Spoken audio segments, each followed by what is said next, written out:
Good morning.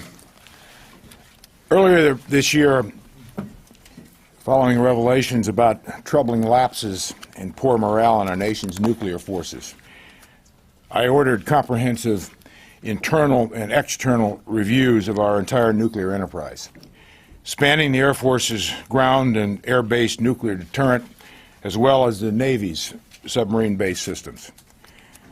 I tasked both teams to examine the health of the nuclear enterprise, focusing on personnel, training, testing, command oversight, mission performance, and funding. This morning with me here on the stage are individuals who have played a particularly important role in these reviews, but probably most importantly, they have the responsibility to carry out the recommendations that came from these reviews. And I believe you know that after I leave this morning, the Deputy Secretary, Bob Work, and others here will stay on the stage and answer more specific questions. But I want to thank Secretary Work. Admiral, thank you very, very much for what you have done as Vice Chief of Naval Operations, because your component is critical to this. Admiral Haney, thank you for your continued leadership at STRATCOM. Your component also is an integral element of our strategic forces. Our Secretary of the Air Force, Secretary James, who will be leaving with me right after this news conference, and we'll go to Minot Air Force Base in Minot, North Dakota, and spend the day for your continued leadership. General Wilson, thank you for what you do with your forces and your team. These individuals, as well as other leaders, have all been integral, as I said, to what we're doing and the internal review part of this. Our internal and external reviewers visited all of our domestic operational nuclear bases and many of their key support facilities. They interviewed hundreds of personnel, officers, enlisted civilians, and contractors. The review team leaders from the external review part of this are with us this morning, and I want to particularly thank Admiral Harvey and General Larry Welch, Admiral Fanta, and Madeline Creedon for your leadership.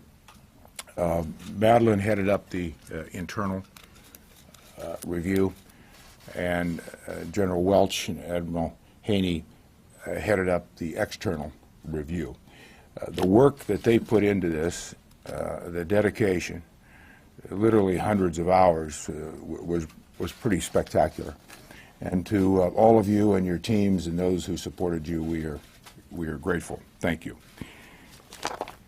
Today I'm announcing the results of those reviews, the actions that DoD has already taken to carry forward and carry out the recommendations of those reviews, and the actions we are in the process of taking to address the review's findings and ensure the continued safety, security, and effectiveness of America's nuclear deterrent. First, I want to be clear about the importance of the Defense Department's nuclear mission and its role in defending our nation. Our nuclear deterrent plays a critical role in assuring U.S. national security, and it's DoD's highest priority mission. No other capability we have is more important. Our nuclear triad deters nuclear attack on the United States and our allies and our partners. It prevents potential adversaries from trying to escalate their way out of failed conventional aggression. And it provides the means for effective response should deterrence fail. Consistent with President Obama's guidance, our policy is to reduce the role of nuclear weapons in our nation's security strategy and to seek the peace and security of a world without nuclear weapons. We'll continue to do both. But that doesn't diminish our responsibilities. As the President has made clear, as long as we have nuclear weapons, we will and we must ensure that they are safe, secure, and effective. DoD senior leaders and I are in full agreement. We're in full agreement that today America's nuclear deterrent remains safe, secure, and effective. That is thanks to the heroic efforts of the airmen, sailors, and Marines who, despite sometimes insufficient resources and manpower, stretch themselves to maintain and guard and protect and operate the nuclear enterprise every day. However, the internal and external reviews I ordered showed that a consistent lack of investment and support for our nuclear forces over far too many years has left us with too little margin to cope with mounting stresses. The reviews found evidence of systematic problems that, if not addressed, could undermine the safety, security, and effectiveness of the elements of the force in the future. These problems include manning, infrastructure, and skill deficiencies, a culture of micromanagement and over-inspection, and inadequate communication, follow-up, and accountability by senior department and nuclear enterprise leadership. The root cause has been a lack of sustained focus, attention, and resources, resulting in a pervasive sense that a career in the nuclear enterprise offers too few opportunities for growth and advancement. I know this from my many conversations with personnel in the nuclear force.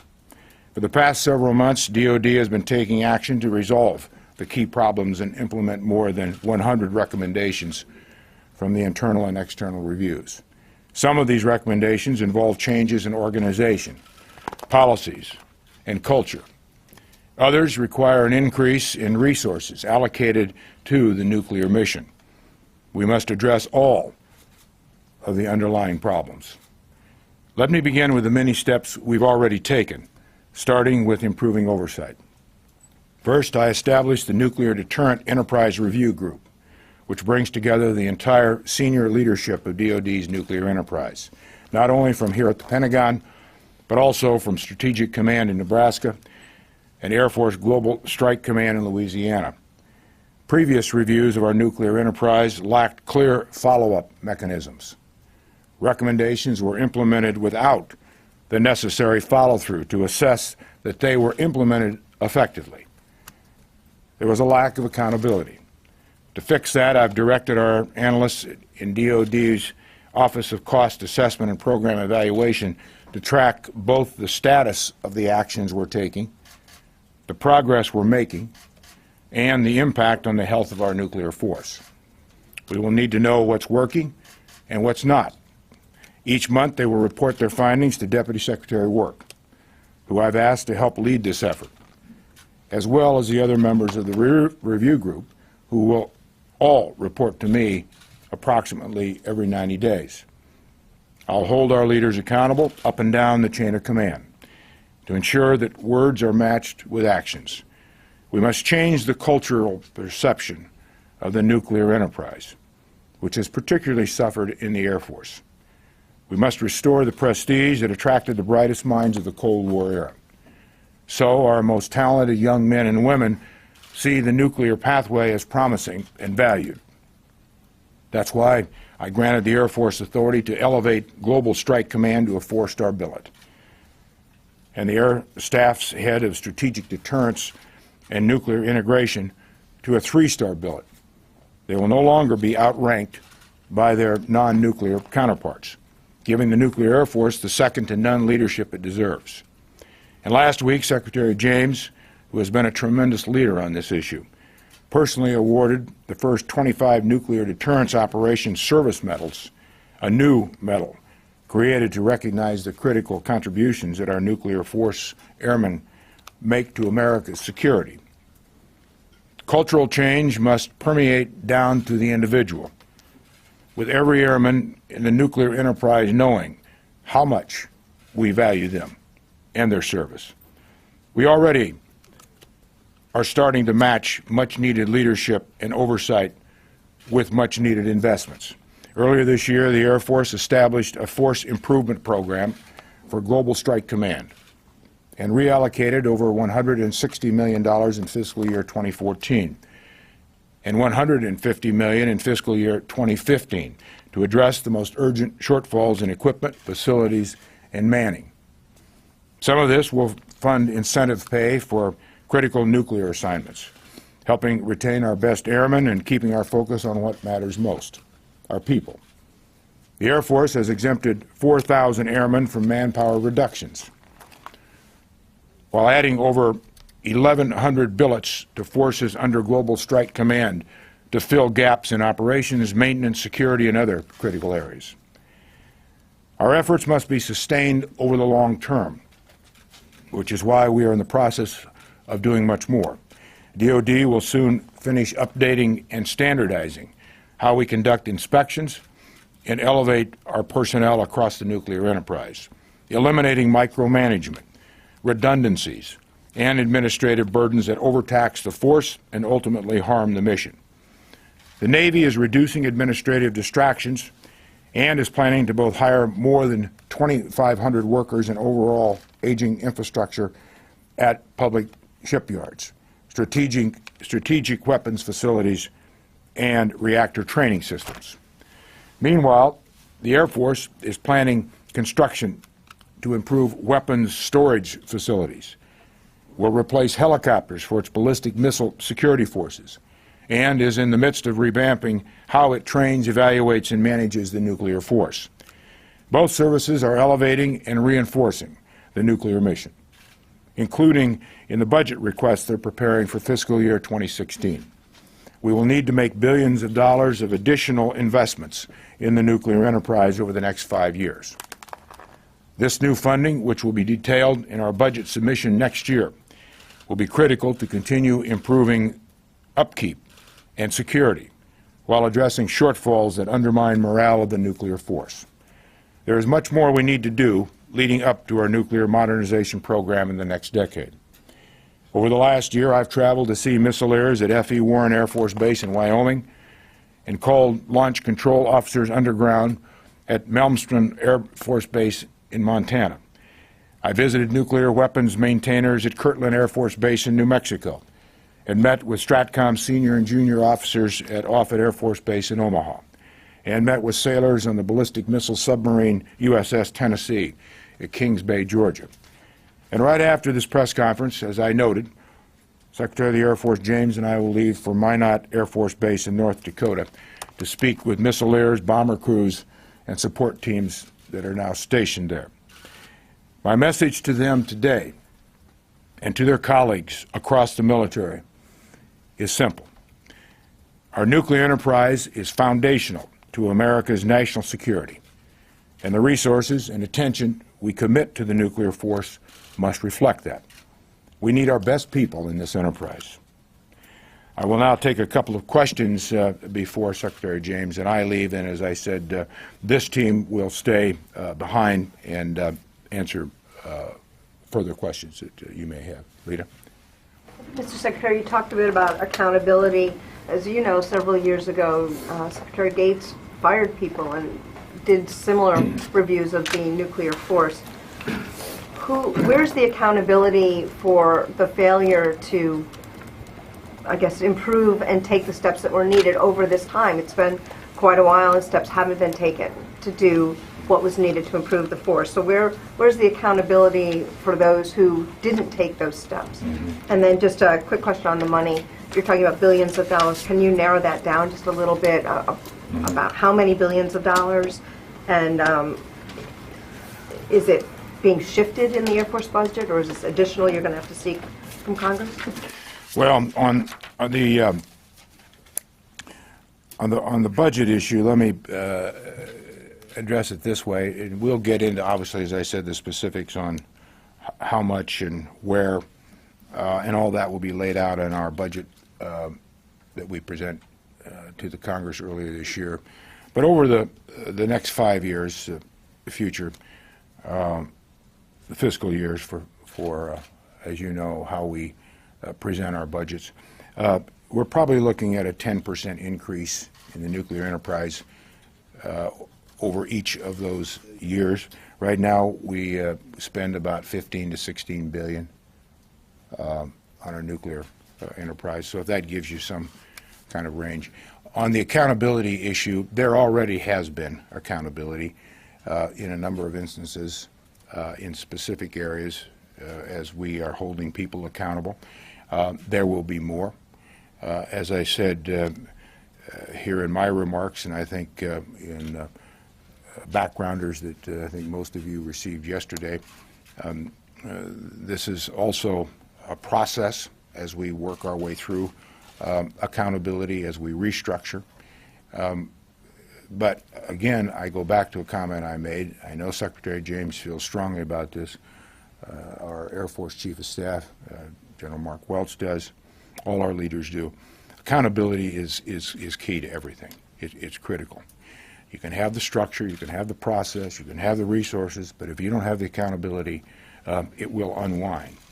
So everyone who is holding today responsible positions, and by the way, this cuts across all lines. It isn't just the nuclear enterprise. It's all of this institution who holds responsible positions is accountable and will be held accountable, and we'll continue to make the adjustments where we need to make them. Mr. Secretary. David?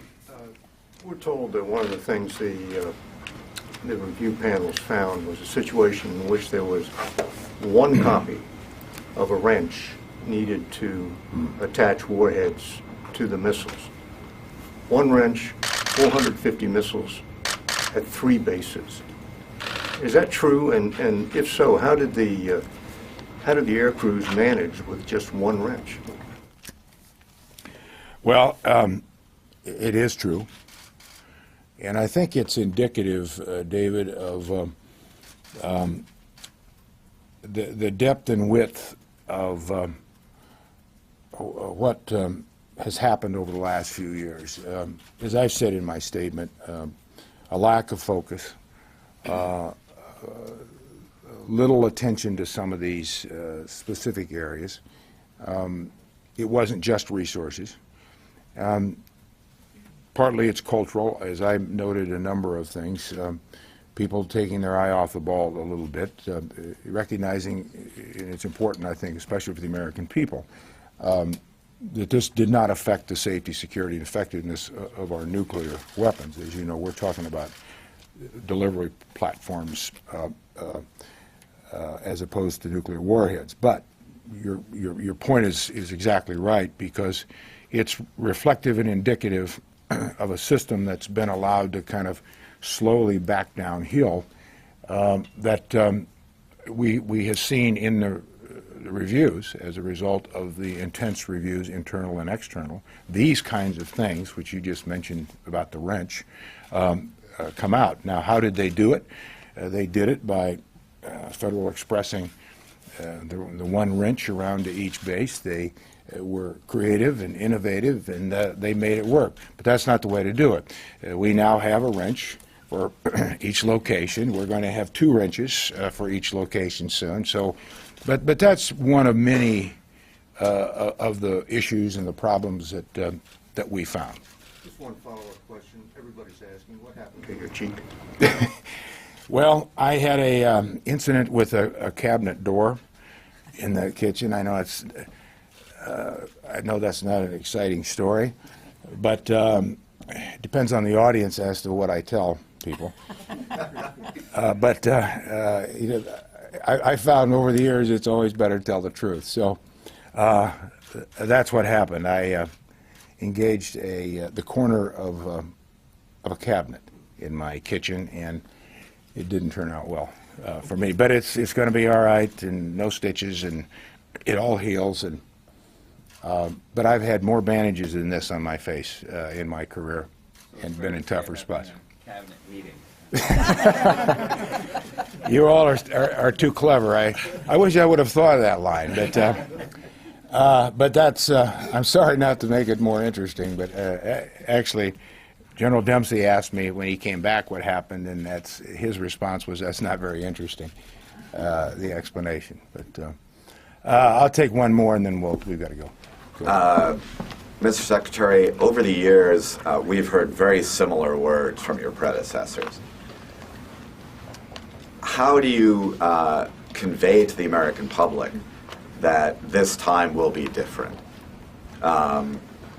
each time we've heard, we're going to make the nuclear enterprise. Is this because the nation's been at war and there just hasn't been enough bandwidth and officials have been diverted in their attention? How can you explain that this will be different this time? Well, I think it's all of the things you mentioned and a number of things that I mentioned in my statement. Let's start with what this enterprise has been focused on mainly the last 13 years, two large ground wars. When you have that situation, when America has been at war and has had large numbers of troop commitments in those two wars, when a nation is at war, that's a focus. That isn't the only reason I think this nuclear enterprise has kind of been allowed to back downhill a little bit. It is that. It's not paying attention where we should have in some areas. Our young people that we rely on all our people. The quality of people of an institution is the institution. And if career paths are blocked or seen as not conducive to promotions, and we're young people with a lot of focus and commitment where they want to go with their lives and commitments, and if they see that not as a very attractive way, that's going to get to where they want to go, that's going to affect where we are. I think too, the good news about this is there has been no nuclear exchange in the world, and that's the whole point of deterrence. That's the reason this triad system is so critical for our security. And I think there's been nationally a sense of just taking it for granted. So what? There's not going to be a nuclear exchange. The big problem is what's going on in the Middle East, North Africa, terrorism, Al-Qaeda, the wars. That's the threat to America. Yes, that's a threat to America. It still is. But we just have kind of taken our eye off the ball here. So I think this is the right time to have this reassessment, this review. The seriousness of this issue has always been there. I don't think anybody has diminished the seriousness of a nuclear threat. But I think it's those things and many other things. And the good news is there's nothing here that we can't fix. The good news is that none of this has endangered America, Americans, or put our security at risk. That's all good news. But if we don't pay attention to this and if we don't fix this, eventually it will get to a point where there will be some questions about our security. So that's all the good news. And it's just, I think, it's not unlike institutions in life in the world. We've got so much going on in the world and so many new threats. There's a convergence of challenges and threats in the world. I don't know in my lifetime I've ever seen it. And all you need to do is your business records it every moment of every day. And it's all coming at us at once, and we have to manage this. But we can't lose sight of the long term either. At the same time we manage through these crises, and we lead through coalitions and other means, but we also cannot take our eye off the ball of the longer term issues and challenges to keep this institution strong, but also probably as important as anything to keep it prepared for what's coming. New asymmetric threats, cyber, and you know about those things. So there's a lot of good news in this, and that's the way I look at it. Thank you very much. Okay. Bob, thank you. Well, good morning, everyone. I'm Bob Work, Deputy Secretary, and I'd just like to make a couple more remarks, and then we'll get right into questions. First of all, I'd like to echo the Secretary's thanks to our reviewers. Both of them had a very hard problem. The internal reviewers Madeline Creedon isn't here today. She has now left the Department of Defense, is over at the National Nuclear Security Agency, working on the warhead side of the problem now. She could not be here today because she was traveling. But Admiral Pete Fonta and Command Sergeant Major Olson, who's a Command Sergeant Major of Strat Command, having a senior enlisted right on the review was absolutely critical because we wanted to get a sense on what was happening all the way down to the deck plates on the submarines and in the silos. They had a very hard problem because they were talking truth to power, and it wasn't a pretty story. And they stuck to their guns at the Secretary's behest and did an incredibly credible job. They found that the nuclear deterrent is safe, secure, and effective today, but unless we take action, an immediate action, that the possibility of something happening over the near future goes up unacceptably, and we needed to address it right away. The external reviewers, Admiral Harvey and General Welch, they were not asked to give an assessment of whether or not the nuclear deterrent was safe, secure, and effective. They were tasked by the Secretary to say where are the gaps and the vulnerabilities. And I have to tell you that they took this job so seriously that both of them pinned the report. It wasn't done by a committee, and it's one of the most well-written and thoughtful and hard-hitting reports that I think I've ever written. I'm very proud of the job of both of the internal and external reviewers. They did an excellent job and really told us what we needed to do. Your point, how is this different? We have had many, many nuclear deterrent enterprise reviews, but this is why I think this is different. One, the senior leadership is involved. One of the things that the internal review said is you don't have anybody looking at this as an enterprise, and you better get somebody to look at it as an enterprise, because at an enterprise-wide view, you're having problems. So your reviews up to this point have been telling you where individual problems are in the ICBMs and in the SLBMs and on the submarines, intercontinental ballistic missiles and sea-launched ballistic missiles and the submarines. But you didn't have anybody looking at an enterprise-wide view, and they recommended that we consider that. The external reviewers, as a Marine, really knocked me and the Secretary and punched us between the eyes, because they told us very similar, you have got to take ownership of this issue, Mr. Secretary, and the Secretary did. What makes this different is the NDERG, the Nuclear Deterrent Enterprise Review Group, is chaired by me, the #2 civilian in the department, and the Vice Chairman of the Joint Chiefs of Staff, the #2 uniformed officer in the department, and we report directly to the Secretary. That's it. So this is much, much different, and it was because of the insistence of two really seasoned nuclear officers that if you do not do this as a Secretariat-level initiative, you're going to go the same way as in the past. The second thing is follow-up. There are more than 100 recommendations when you add all the recommendations up. And as the Secretary said, he assigned CAPE, Dr. Jamie Morin, the Director of the Cost Analysis and Program Evaluation Shop, to put together a team that tracks each and every one of these individuals. What we would do in the past is we'd have a checklist. It said to do this, yes, we did it, we check it off. Now we have metrics for every single one. They report to the NDERG. The NDERG meets on a quarterly basis. We ask ourselves, are the metrics doing what we want them to do? Are they causing problems that we didn't anticipate? So the follow-up is different. And the accountability is much, much different.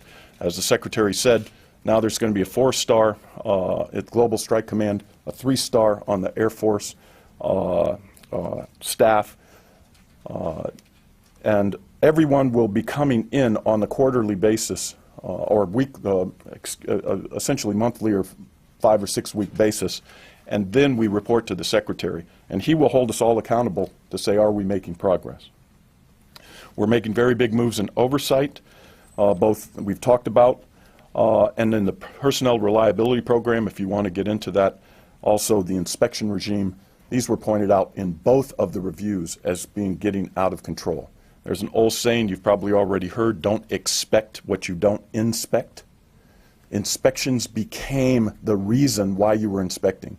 They weren't helping the force, they were a burden on the force.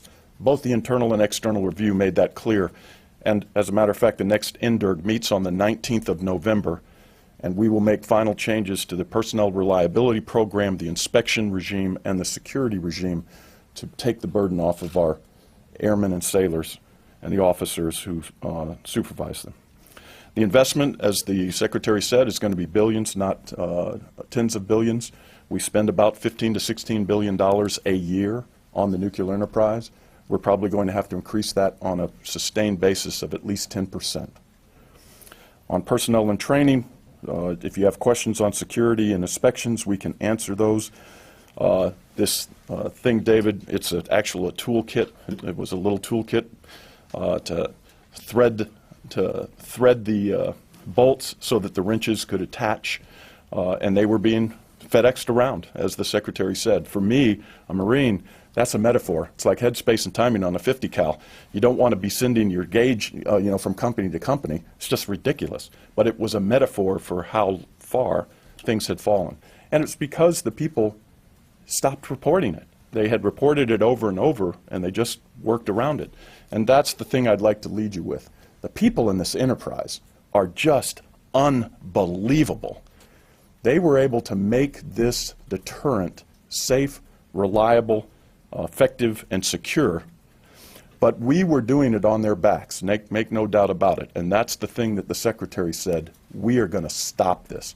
And that's what makes this one different, because from the leadership on down, all of us are really invested in this.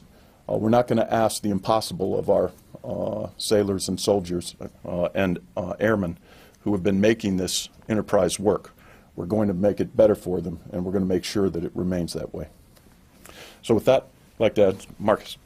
Mr. Wark, with the pressure on the defense budget right now, and you articulated this earlier this week, and the services, they have a history of putting other priorities in front of nuclear projects. Is it time, and also with the hundreds of billions it's going to take to recapitalize the nuclear arsenal over the next couple of decades, is it time to take the nuclear budget out of the defense budget and make it its own separate entity?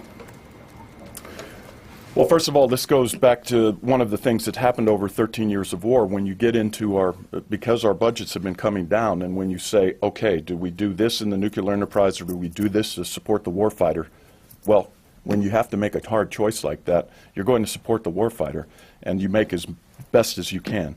Now we've said we can't do that. It's gone on too long. This has to be one of our primary things.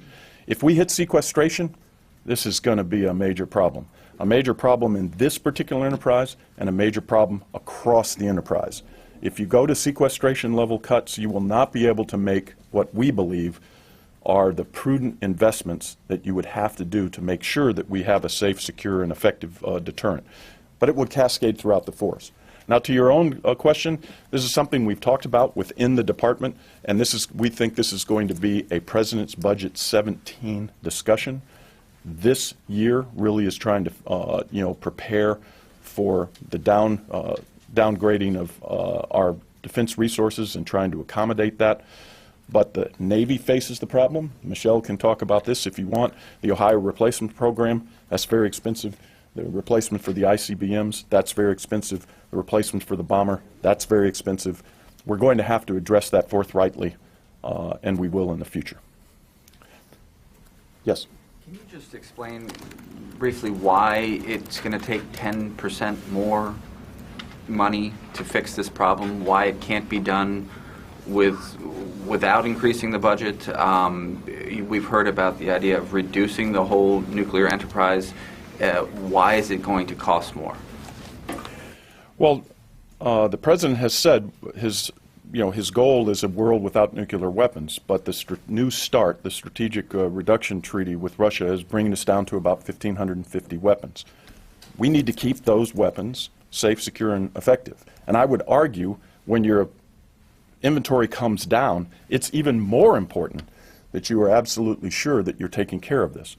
And we have made a decision that the triad, having land-based ICBMs, sea-based nuclear deterrent, and a flexible bomber force that's nuclear capable, is the best way to achieve a deterrent. So I might ask General Wilson and Admiral Howard to say, you have to add people to the shipyards to allow the submarines to get through, but I might ask them to give you an example on why we need more money to help, and they might be able to give you a couple examples. Thank you. Thank you for the question. So the shipyards, the infrastructure, and the SSBMs and being are continuing to age. And I just visited our strategic weapons facilities in Atlantic last week. Those buildings were built 25 years ago, and they're in good shape. But then when you think about it, it's like your 25-year-old house. Things start to degrade over time, and then you have to invest money to keep them up. And then as things age, you continue to invest more money in maintenance time. So we're finding in the cycle for our submarines, as the submarines get older, we need our maintenance availabilities tend to trend longer as we put more work into them to get them up to the highest operational level. So one of the ways we can reduce that maintenance cycle is to hire more people and put more workers on it. So we have been given permission to hire more shipyard workers. We're doing that hiring now. But that, in the end, adding more people costs more money. Having to do more maintenance over the life cycle as things age costs more money. Let me give you two examples for the Air Force. Today, our ICBMs that we're using, the Minuteman III, came on alert in the 1970s. The infrastructure that supports them was actually done in the 1960s. So we have missiles that have been on alert for the last 52 years.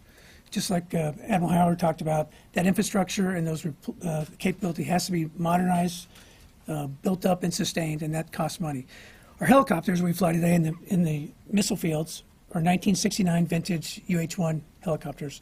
We're the last ones still flying them. So as we modernize and recapitalize, we need a new helicopter. The current one doesn't meet either speed, range, or payload capability for the force. So those are a couple of quick examples of things that we're going to be looking for in the future to be able to spend money on to bring us to the capability that we need. So there's two parts of the problem. We have to spend money to maintain an aging nuclear deterrent enterprise, to bridge it to the new nuclear deterrent that we will be building in the 20s. And this goes back to Marcus's question. That's an issue that we need to address. But this morning, we probably don't have any clear answers for you on that. Yes? Thank you. I have a quick question about the culture within the force. There have been a couple scandals over the last couple of years, Malmstrom and Minot, one involving cheating, that sort of thing. I'm just curious what the reviews found about how bad the culture was and what's being done to address those issues within the force. These questions, I think, would be best addressed by all three of our, so I'd like to start maybe with Admiral Haney and then go to the Air Force and the Navy. I'd start off by saying, first and foremost, most of our teammates and warriors come to work every day with integrity, commitment, and to service and to this mission. So there have been some stumbling blocks. We've managed, Air Force-led investigation, et cetera, to remove those folks. But when you look at the discussion that we've had here and the amount of effort our warriors have in terms of bridging that gap, in terms of making sure our business is safe, secure, and effective, they are on board. I've visited all of our nuclear bases more than twice in most cases over my tenure here, about a year being in command of U.S. Strategic Command. And I can say I've met with small groups, large groups, et cetera. And most of our folks were very committed to the point where they were perturbed at the performance by those who demonstrated flaws in their integrity. And they are very passionate about the business and are very hopeful as they look at this commitment that the department has had associated with this mission, which is very important to our country. Thank you. I'd add that what the culture had happened over the years is a culture of micromanagement. And so today what you'll see across our Air Force, certainly in the nuclear business, is this is about leadership and it's about empowerment. We're empowering our airmen and removing obstacles for their success. If you go out to the missile fields today, what you'll find from the young airmen and the young officers is they get it. And they are excited and motivated about this empowerment that they haven't seen before. So as Admiral Haney talked about, the less than 1% of our folks are the ones that are messing up. The 99.9% of our folks are amazing people. They come to work every day. They're committed to their mission. They know what's important. They do a terrific job for our nation. They live our core values every single day. After the discovery of the incident in Charleston, the director of Naval Reactors did an investigation, and then he did something else. He decided to step back and look more broadly across the nuclear energy forces. And he also had some outsider groups come in and say, is this about culture? The conclusion is, this is not about culture. Our sailors truly exhibit our core values of courage, honor, and commitment. Then we had to say, okay, well, it's not systematic. Let's go back and look at what happened at Charleston. And then that gets to what was discussed in the report by Admiral Harvey and General Welsh. One of the factors is the workload at Charleston, the instructor workload, the workday. And so then a factor becomes folks felt it was okay to take a shortcut, even though it was cheating. So then we as leaders have to look back and say, have we set the environment correctly? And that's one of the reasons, in addition to the shipyard workers, we'll be hiring additional instructors so that we get the workload balance right, so our sailors continue to exhibit courage, honor, and commitment. Thank you. I wonder if I might be able to ask Command Sergeant Major Elson to come up because the number of enlisted who are in the nuclear enterprise is, numbers in the thousands. They are the bulk of the security force, or the bulk of the maintenance force. They're the bulk of, they are the backbone of this enterprise. And so perhaps Sergeant Major Elson can address this issue on culture. Sir, I will tell you that 90% of the troops each and every day come to work focused on doing the right thing, come to work focusing on instilling the right pride and the right drive to accomplish any mission.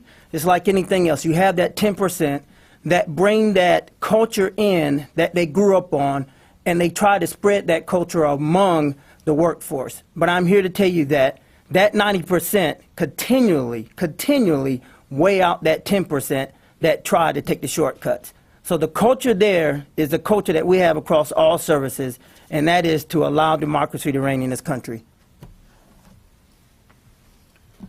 Yes, ma'am. So it sounds like the Defense Department has been implementing some fixes throughout the year. You've made clear the issue is important. And SecDef said that he went to a variety of bases, gave us a laundry list.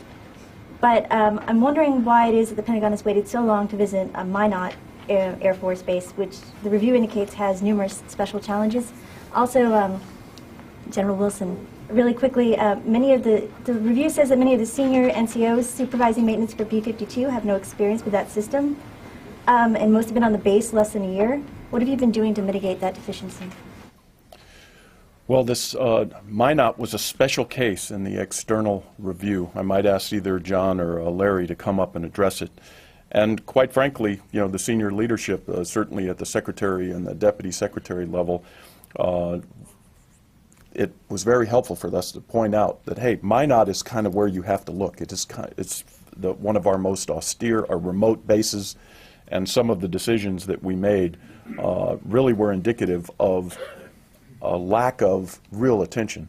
So the secretary is gone today. He's been there before. He's going again with Secretary James. I'll be going out in February because both Larry and John told me if I didn't go to Minot in January or February, I was a wimp. And so but Minot is a case. Would either of you like to address it?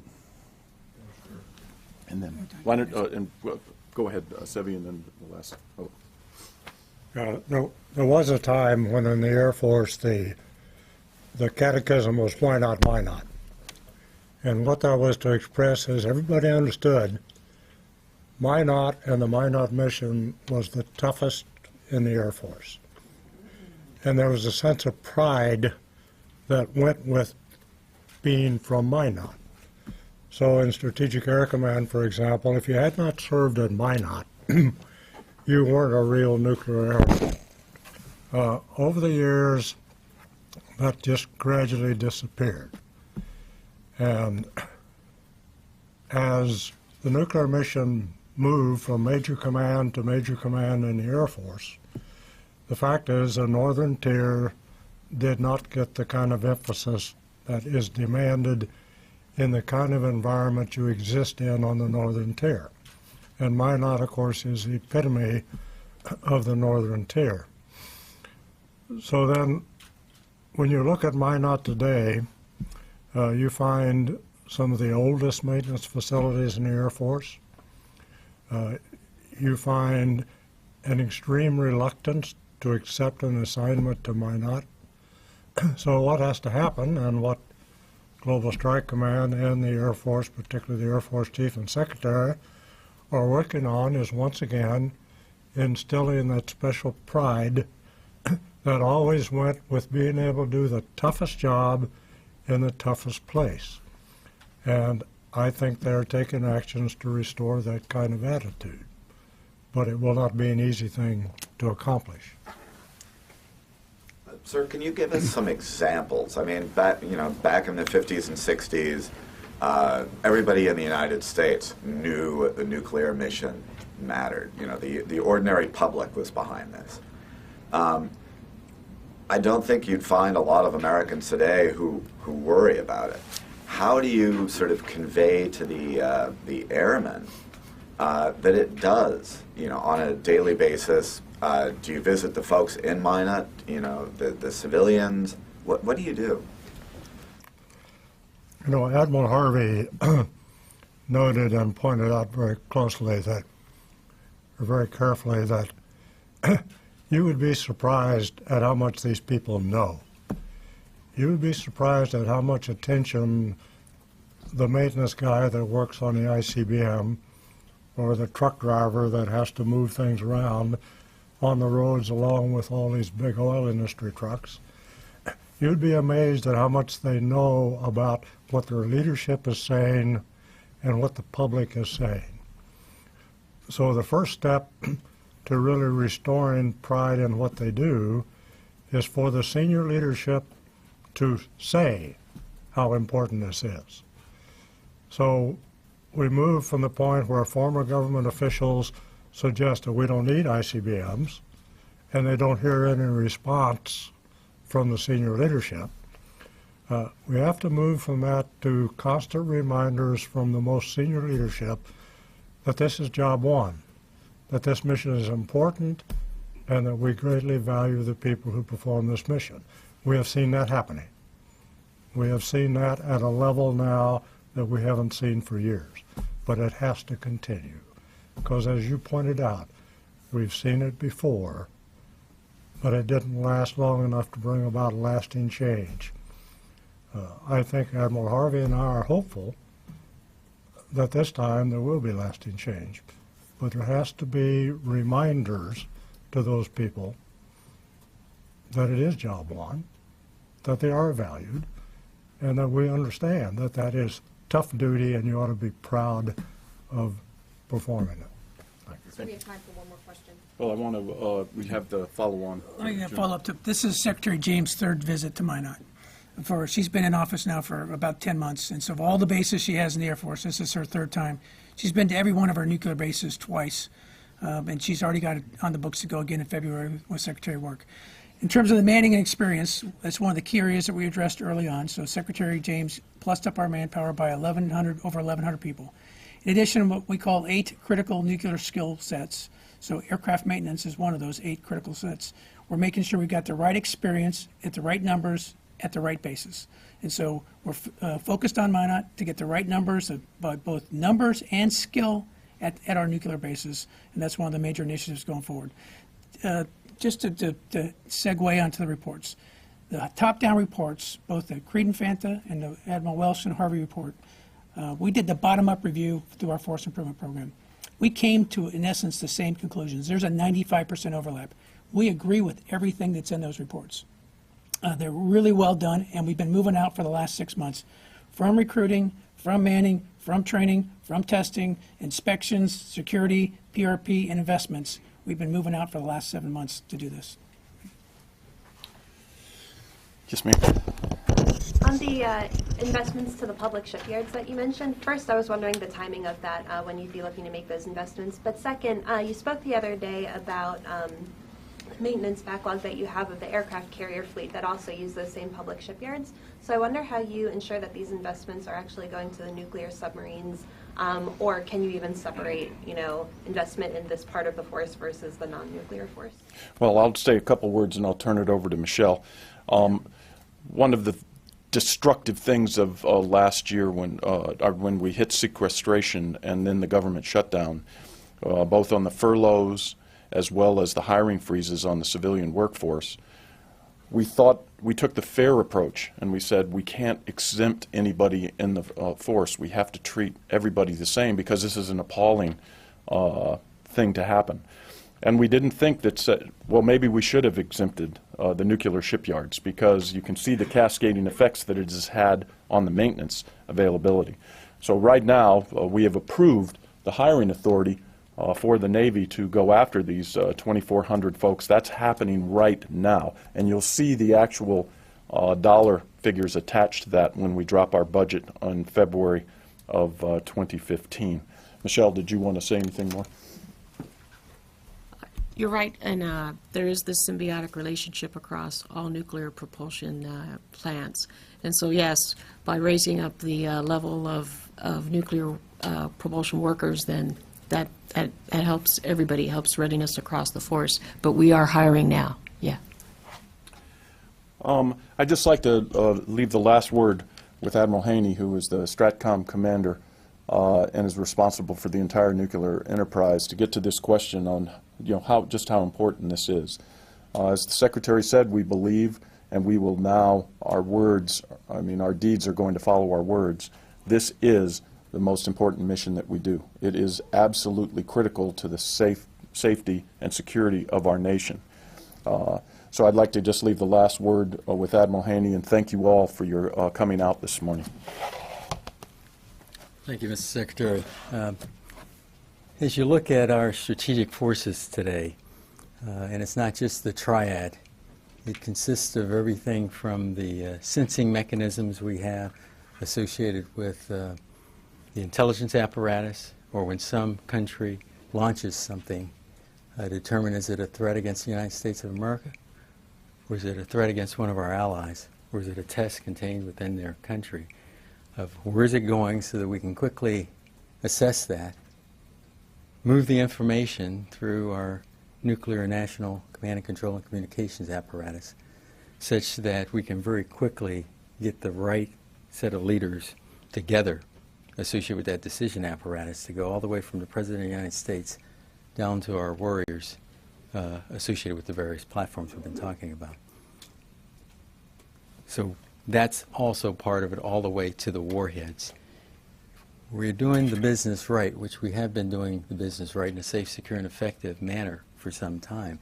As a result, you don't read about it. You don't see a mushroom cloud or that sort of thing. We must continue that, and it's very important here in the 21st century in the calculations in 21st century deterrence and assurance to ensure that we can continue to benefit as we have from our strategic capabilities. Being that they have been successful, they have in fact been under the radar scope. The good news is the great work that's been done by these professionals through these reviews, as well as the internal reviews the services have been involved in, and of course also U.S. Strategic Command. They've put a lens on this to ensure where we need to go for the future. As we look at the threats that are out there, what other nations have, what other nations are exercising with, etc., and giving the serious consequences of having a miscalculation and not keeping the strategic stability that we so need here in the world, and particularly as it relates to the United States of America. This is important business for our country, and it's good to see the attention it's getting today because it's very important for our future going forward. Thank you.